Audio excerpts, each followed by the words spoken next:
Hi everyone, this is from CBA's Academy. இன்னைக்கு நம்ம 1ஆம் தேதி தினமணி நியூஸ் பேப்பர்ல இருக்கக்கூடிய கரண்ட் அஃபேர்ஸ் பார்க்கலாம். ஸோ ஃபர்ஸ்ட் பார்த்தீங்க அப்படின்னா சென்னை உயர்நீதிமன்ற புதிய நீதிபதிகள் இன்று பதவியேற்பு.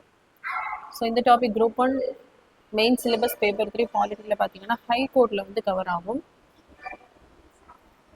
ஸோ இதனுடைய ஆர்டிகல் பார்த்தீங்க அப்படின்னா ஆர்டிகல் 217 அடிப்படையில் பெர்மனன்ட் ஜட்ஜஸை அப்பாயின்மெண்ட் பண்ணக்கூடியவர் யார் அப்படின்னா பிரசிடென்ட். ஸோ இதுக்கான ப்ரொவிஷன் பார்த்தீங்கன்னா நமக்கு ஃபர்ஸ்ட் ஜட்ஜஸ் கேஸ்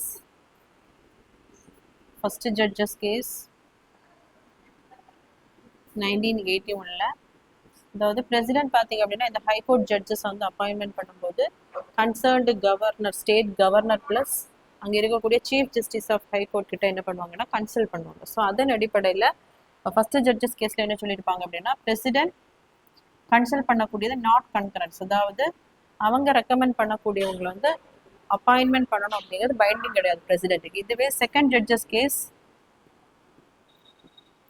1993ல் ஸோ சுப்ரீம் கோர்ட் என்ன வெர்டிக்ட் கொடுத்துருப்பாங்க அப்படின்னா இட் இஸ் கன்கரன்ஸ், அதாவது பிரசிடென்ட் பார்த்தீங்க அப்படின்னா அந்த கன்சர்ன்டு ஹைகோர்ட்டினுடைய சீஃப் ஜஸ்டிஸ் கிட்ட கன்சல்ட் பண்ணும்போது அவங்களுடைய அந்த ரெக்கமெண்டேஷன் பார்த்தீங்கன்னா பைண்டிங் அப்படிங்கிறத செகண்ட் ஜட்ஜஸ் கேஸில் வந்து சொல்லியிருப்பாங்க. அதுக்கப்புறமா தேர்ட் ஜட்ஜஸ் கேஸ் 1998.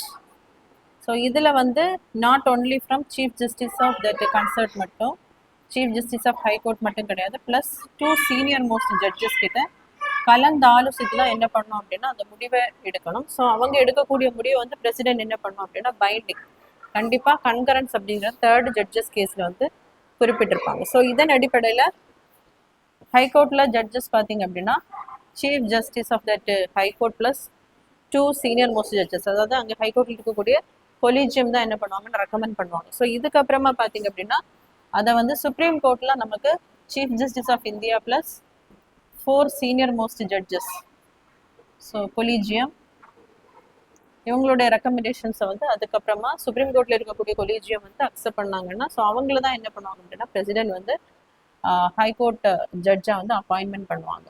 ஸோ அதன் அடிப்படையில் தான் பார்த்தீங்க அப்படின்னா உச்சநீதிமன்ற கொலீஜியம் வந்து குடியரசு கொலீஜியம் அந்த ரெக்கமெண்டேஷன்ஸ் அக்செப்ட் பண்ணியிருக்காங்க. அதன் அடிப்படையில் தான் பிரசிடென்ட் பார்த்தீங்க அப்படின்னா புதிய நீதிபதிகளை சென்னை உயர்நீதிமன்றத்திற்கு வந்து அப்பாயின்மெண்ட் வந்து பண்ணியிருக்காங்க.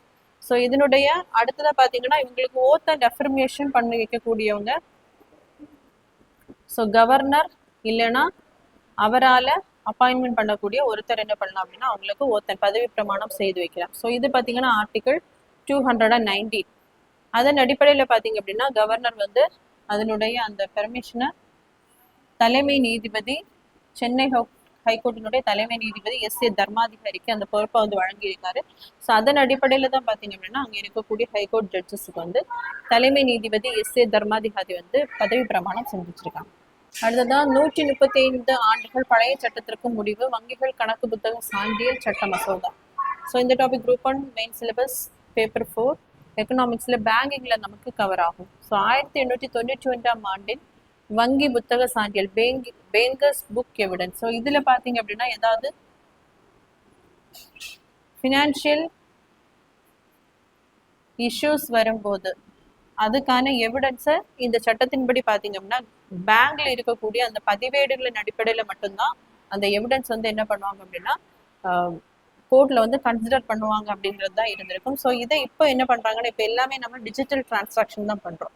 அதற்காக அந்த டிஜிட்டல் டிரான்சாக்ஷன் பண்ணக்கூடிய அந்த எவிடன்ஸை என்ன பண்ணலாம் அப்படின்னா கோர்ட் வந்து எவிடன்ஸாக எடுத்துக்கொள்ளலாம் அப்படின்றதுக்கு மாற்றத்திற்காக தான் இந்த எவிடன்ஸ், அதாவது புக் பேங்கர்ஸ் எவிடன்ஸ் ஆக்ட் வந்து சட்டத்திருத்தம் வந்து பண்ண போறாங்க. அதாவது நாட்டில் இப்போ பார்த்தீங்கன்னா எல்லாமே டிஜிட்டல் பரிவர்த்தனைகள், ஸோ காகித கோப்புகள் மட்டுமின்றி கிளைவுட் சேமிப்பு அடிப்படையிலான எண்ம மெய்நிகர் மற்றும் கைபேசி செயலி வங்கி பதிவுகள் இது எல்லாமே என்ன பண்ணலாம் அப்படின்னா இனி நம்ம அதிகாரப்பூர்வமாக கோர்ட்ல வந்து எவிடன்ஸாக சப்மிட் பண்ணலாம். ஸோ இதுக்கு முன்னாடி பேங்க்ல இருந்து அந்த எவிடன்ஸ் வந்து கொடுக்கும்போது எப்பவுமே அந்த மேனேஜர் பார்த்தீங்க அப்படின்னா இந்த அழைப்பானை, அதாவது அவங்களுடைய நீதிமன்றங்களுக்கு அந்த நிரூபிப்பதற்காக நிறைய தடவை போக வேண்டியது இருக்கும். அதையெல்லாம் என்ன பண்ணியிருக்காங்கன்னா கடுமையான கட்டுப்பாடுகள் கொண்டு வரப்பட்டிருக்கு. ஸோ இப்போ டிஜிட்டல் டிரான்சாக்ஷனுக்கு அதுக்கு வந்து பெர்மிஷன் கொடுக்கும்போது தேவையில்லாமல் என்ன பண்ண வேண்டாம், அந்த மேனேஜர்ஸ் வந்து அங்கே போக வேண்டிய கட்டாயம் வந்து இருக்காது.